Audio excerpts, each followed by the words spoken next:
Have you ever played a prank on someone? How did they react? In most cases, pranks are just harmless, silly jokes that are meant for laughs and aren't to be taken seriously. But what happens when the person you're pranking doesn't get the joke? Ding Dong Ditch has turned tragic for these three teens. Cops say they did the prank, and the homeowner in Riverside County, California was so furious he pursued them in his car and then intentionally ran them off the road. Or the prank goes way too far. Walk this way! In this video, we'll look at some tragic cases where teenage pranks ended in murder. Ding Dong Ditch has probably been around since the invention of doorbells. It's a fun, innocent prank. You ring someone's doorbell and run away. Of course, the owner of the home may not find this amusing, and you might find yourself getting in trouble with a few nasty words being thrown your way. Usually, it's nothing serious, and everyone goes home in one piece. Sadly, these three boys were not so lucky. Ding Dong Ditch has turned tragic for these three teens. Cops say they did the prank, and the homeowner in Riverside County, California was so furious he pursued them in his car and then intentionally ran them off the road. 16-year-old best friends Daniel Hawkins, Drake Ruiz, and Jacob Ivascu were all killed in the collision. Jacob Ivascu, Drake Ruiz, and Daniel Hawkins had been in each other's lives for as long as they could remember. They were born around 2003 and grew up close to each other. By 2020, all families had become friends, and the three boys spent most of their time together, sometimes also bringing their little brothers along. When they weren't all hanging out, they were making silly TikTok videos. Our new product called Spider Baby. It just came out in stores. Jacob will tell you more. All right, Spider Baby here helps you with anything you need. Your chores, homework, washing dishes, anything. Just ask it. Everybody has this cool product. Let's see him right now. Joy and happiness were his main priorities in life, and we had a lot of fun together. They would make fun videos out of anything, from eating junk food to walking down the street. The teens were also part of a much larger 80-people youth group that went to the local church and participated in events that brought the whole community together. Their pastor remembers how everyone was on the floor laughing when the three boys performed a song from Fortnite video game during a lip-sync battle. The boys were also well-behaved and quite mature for their age, when they needed to be. We're talking about a 16-year-old boy who's 6'3", is incredibly intelligent, incredibly athletically gifted, had a great future ahead of him. My son was a delight. When they weren't with their youth group or at school, the boys enjoyed playing video games, sports, and doing sleepovers at their families' homes. On January 19th, 2020, Daniel Hawkins asked his dad if Jacob, Drake, and another slightly older friend called Sergio could come over for the night. The dad readily agreed, thinking nothing much of it. That evening, the boys all tossed a ball in the front yard and then had something to eat. At around 10 p.m., 6 boys jumped into Sergio's car. Jacob and his 13-year-old brother Joshua, Daniel and his 13-year-old brother, also called Joshua, and Drake. Sergio was driving. An hour later, the Hawkins family received a call. The boys had gotten into a horrible accident. The first arriving engine company reported 6 patients, 3 critical, 3 moderate of injuries, with positive entrapment. Sadly, the 3 friends, Jacob, Drake, and Daniel, lost their lives. The other 3 were seriously injured but survived. Understandably, their family and friends were devastated by the news. And there's the shock. You're like, is this really happening? Are you joking? Is this a joke? Am I dreaming? Am I going to wake up from this bad nightmare? And then you realize, no, it really is reality. At first, what happened seemed like a normal tragic accident. But later, the 3 surviving boys would reveal a much darker story. Apparently, when the 6 boys left their homes, they had one purpose in mind: to play Ding Dong Ditch. Earlier in the evening, Jacob's little brother had suggested 2 activities for the night. We dared Josh Ivascu to either jump into a pool at night or go Ding Dong Ditch a house. So they chose Ding Dong Ditch and drove to a nearby house where one of them went and rang the doorbell. Unfortunately, they picked the wrong house. 42-year-old Arnong Chandra was already facing domestic violence and child endangerment charges when this happened. That night, he'd taken 12 beers by himself and was in a lousy mood. When the boys rang his doorbell, he got so mad that he came out and started chasing them. The boys ran into their car, but Chandra jumped into his Infiniti and drove after them. Gentleman apparently came out And then they got ready, got in the car, took off. And then after they'd taken off, they had realized that he had apparently got in his car and came looking for them. At first, the boys didn't think it was that serious and even thought that Chandra had given up after a while. But Chandra never gave up and kept speeding after the boys. I just saw these brights behind me and I realized that he was getting closer and closer, and I was like, what's this dude's problem? And that's when one of them was like, oh shoot, it's the guy that we ding-donged his. Sergio tried to rush toward the freeway and lose the angry man, but Chandra was determined to catch up with the teens. My friends started screaming, they're like, make it to the freeway, make it to the freeway, like try to lose him there. Can you imagine how terrified the boys must have been? This crazy man was chasing them up the freeway, and they didn't know what he would do if they caught up with him. Sergio drove as fast as he could trying to get away, but he wasn't fast enough. Going over 90 miles per hour, Chandra smashed his car into the boys' Prius. I just saw him ram his car into my back, and I whipped into my window, and I blacked out. When he woke up, Sergio realized the situation was dire. The paramedics were pulling his friends' bodies out of the wreckage. That's when it really hit, that they're gone. I don't know what I'm gonna do without them. Chandra fled the scene after the crash, but he didn't get very far as several people who had witnessed the horrifying crash followed him to a nearby residence and called the police. A man has been arrested and he's been charged with murder. Family members say it was a prank that escalated into that man ramming the car that was carrying teenagers. Chandra was charged with 3 counts of murder and 3 counts of attempted murder. The DA even announced that they were considering seeking the ultimate sentence. It's just beyond what someone's reaction should be to someone ringing your doorbell and running away. While Chandra was in jail, the community rallied together to remember and honor the 3 friends who were described as inseparable even in death. And a friend who spoke at their service showed that while their youthful joy was brutally ended, their memory lives on. From now on, I will live my life for each and every one of them. Rest in peace, number 89, 69, and 25. Still, many struggle to understand how someone could be so vindictive and hateful as to harm 3 young teens over a silly prank. It's unspeakably tragic, Vinny. I watched that. I'm almost in tears watching that. I have cousins, though their ages, they do the same thing. Ding Dong Ditch is something that almost every person I've talked to has done that. It's a youth where you go and simply ring someone's doorbell and then take off. In court, Chandra tried to defend himself, claiming that he didn't intend to hurt the boys.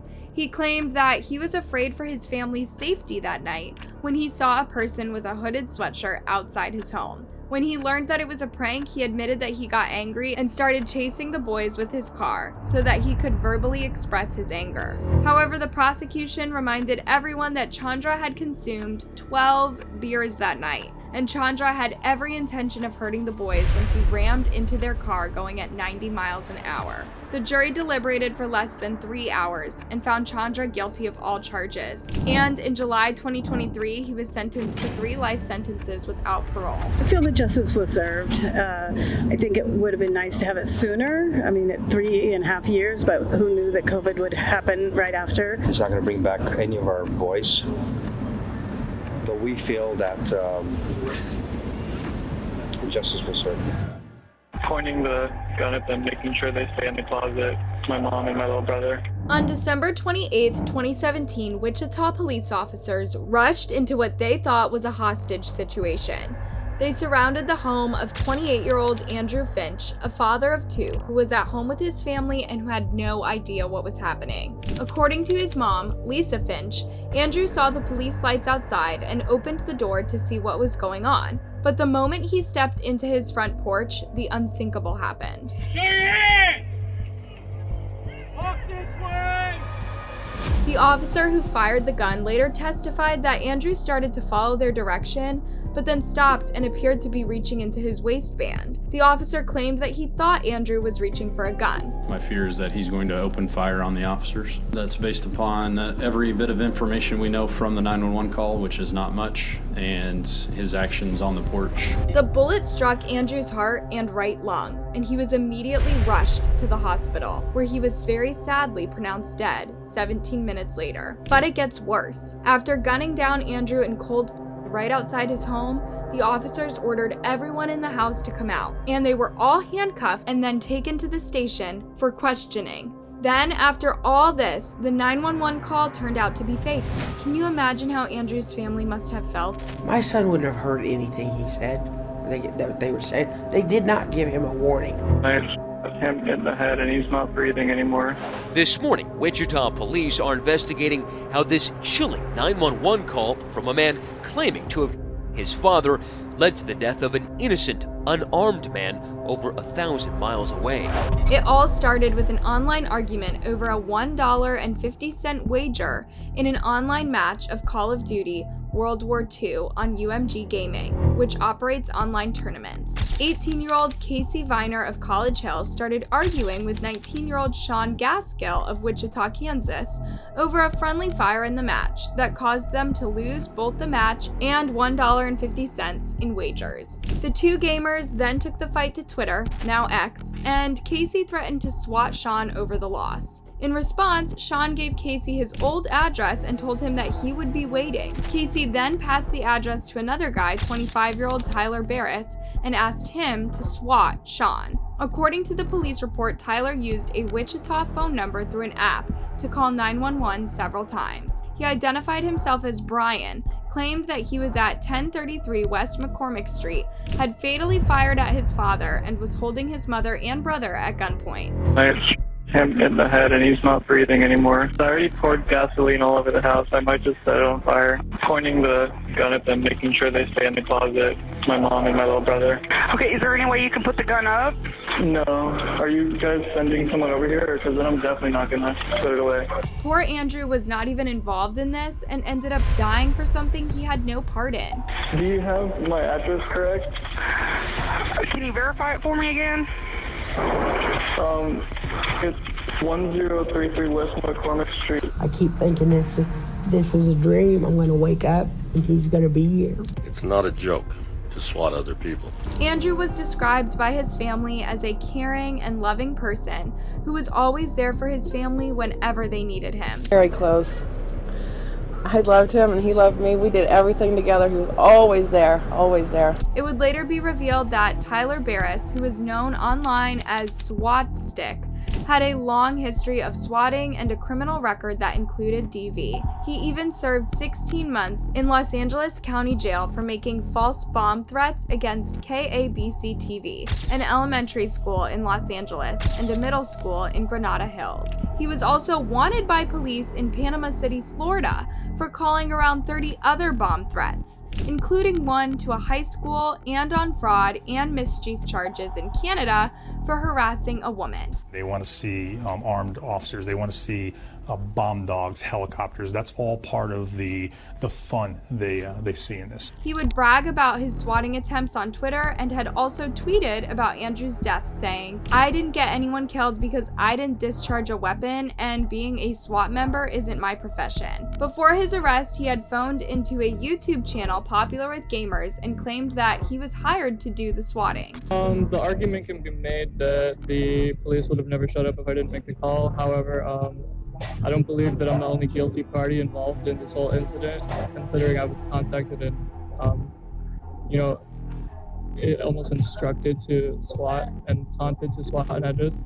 Do you feel sad about it? Like, if I caused somebody to die like that, I wouldn't be able to sleep. Is there any empathy? It's my personal belief that I didn't cause someone to die. All the three involved in the dreadful prank were arrested and charged in accordance with their involvement. But who was really to blame for Andrew's death? Was it Casey who came up with the idea of swatting and even hired someone to do it? Or Shane who taunted Casey into swatting him and then gave the address of an innocent person? Or Tyler, who made the call and deliberately lured the police to someone's home, knowing that it could have dire consequences? Or was it the officer who pulled the trigger on an unarmed man without even stopping to think that the man could be innocent? If you ask me, all these four played a role in what happened to Andrew and should all have been held responsible. But what happened was Casey was sentenced to 15 months in prison and 2 years supervised release. Shane was sentenced to 18 months in prison, and Tyler was given 20 years in federal prison for involuntary manslaughter charges. To a swatting case making national headlines, a defendant in California sentenced to 20 years in prison for making phony 911 calls across the country. One of those calls leading to the deadly police innocent man about 1,400 miles away. Causing police to respond in force to the address of an innocent person or family is not a joke or a prank. It's a federal crime. Despite efforts by Andrew's family to get to the officer who fired the fatal bullet held accountable for Andrew's death, no charges were brought up against him.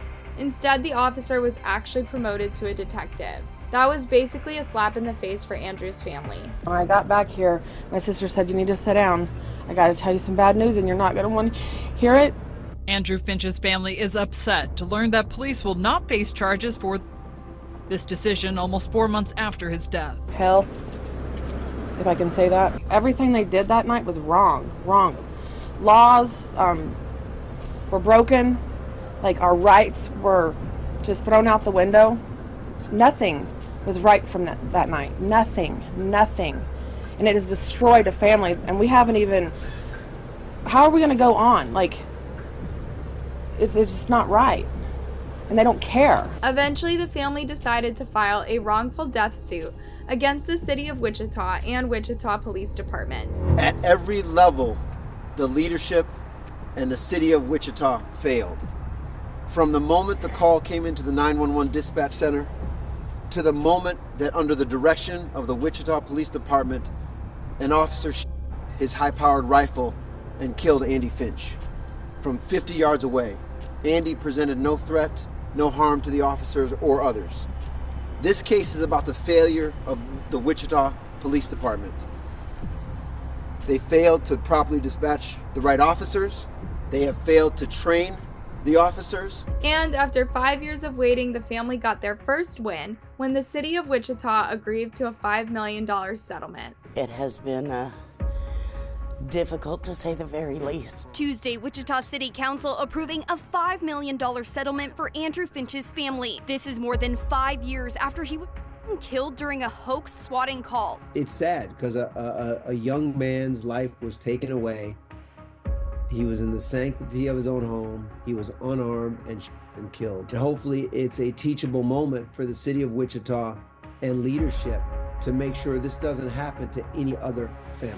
Andrew's needless death led to the introduction of Andrew T. Finch Memorial Act, also known as Preventing Swatting and Protecting Our Communities Act of 2018. The bill would make providing false information with the intent to cause an emergency response a Class 1 felony that would also carry a prison sentence between 10 to 40 years in prison, depending on if someone got hurt or killed.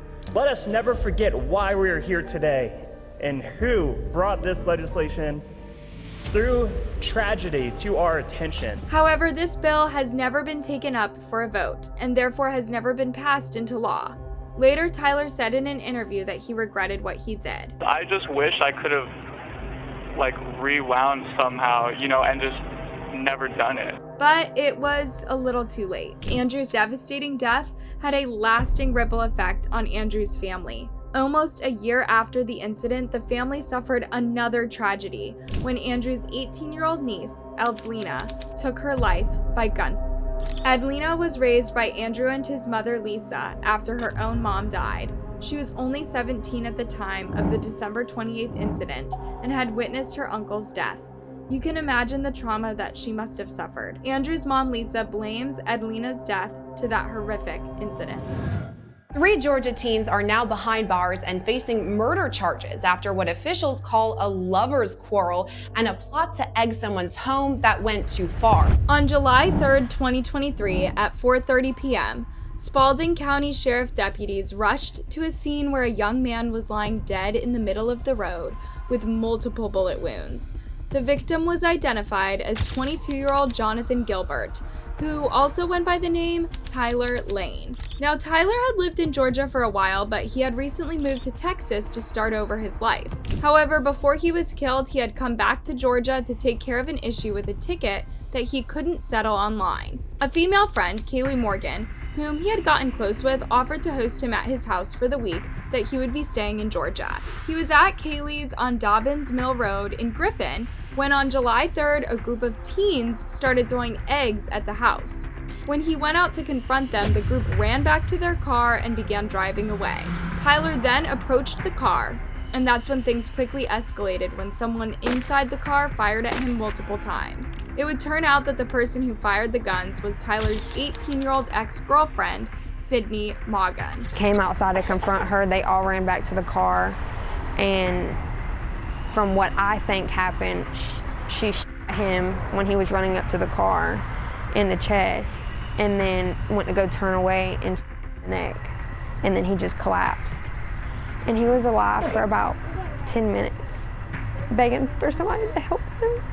It's not clear how long the two had dated or why they had broken up, but apparently Sydney was jealous about Tyler and Kaylee's relationship and had recruited two of her friends, 19-year-old Jeremy Munson and Mackenzie Davenport, to go and egg Tyler's house. A simple prank that would suddenly turn deadly. In a statement, the county sheriff's office called it a lover's quarrel. What's even more heartbreaking is, according to Kaylee, Tyler had lost his dad in almost the same way. There isn't a lot of information about what actually happened, but from what I've gathered, Tyler's dad was gunned down by the police and left to die in the street. In Tyler's opinion, this was an unjustified killing, and the police tried to make his father seem like a monster after the fact to justify what they did. Tyler started wearing his dad's ashes on his necklace to remember him by. So it is very sad because he lost his dad that way.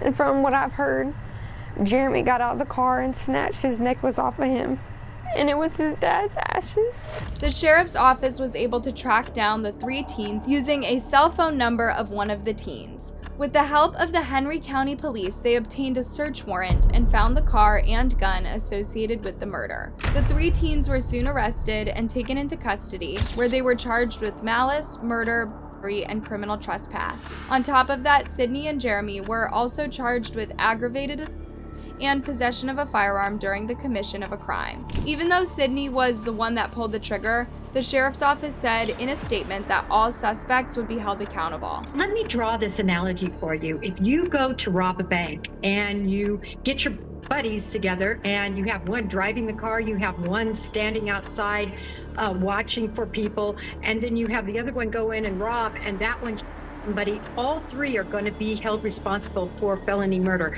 That's what happened here. Although this case was not as highly publicized, it received a lot of attention online, with one Facebook user who claimed to know Sydney saying that she had once threatened her and her family. The user went on to describe how 2 weeks before Tyler's murder, she had confronted Sydney about her behavior and told her to stay away from her family and had to stop harassing them. But Sydney just yelled at her.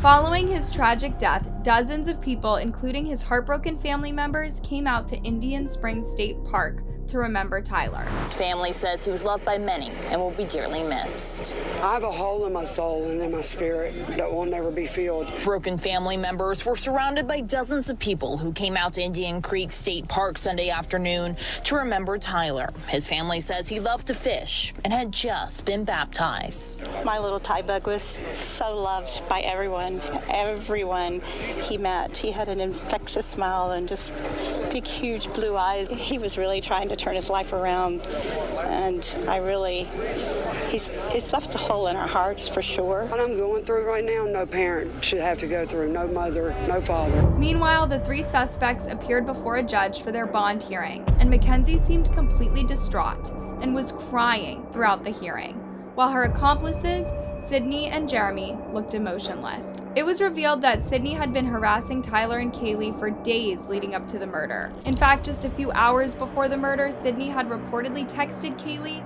and threatened to physically attack her and Tyler. Sydney was upset that Jonathan was staying at his new girlfriend's house, so she texted her girlfriend and said she was going to come over and fight her. And the girlfriend said she wasn't going to fight her and just leave her alone.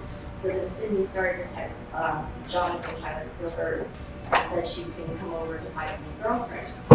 There's more text messages going back and forth. There are also some reports that Sydney had earlier threatened to end Tyler and Kaylee's life, though this has not yet been confirmed. As of December 2023, Sydney, Jeremy, and Mackenzie are being held without bond to await trial. Which of these cases did you find fascinating? Let me know in the comment section, and don't forget to like and subscribe for more.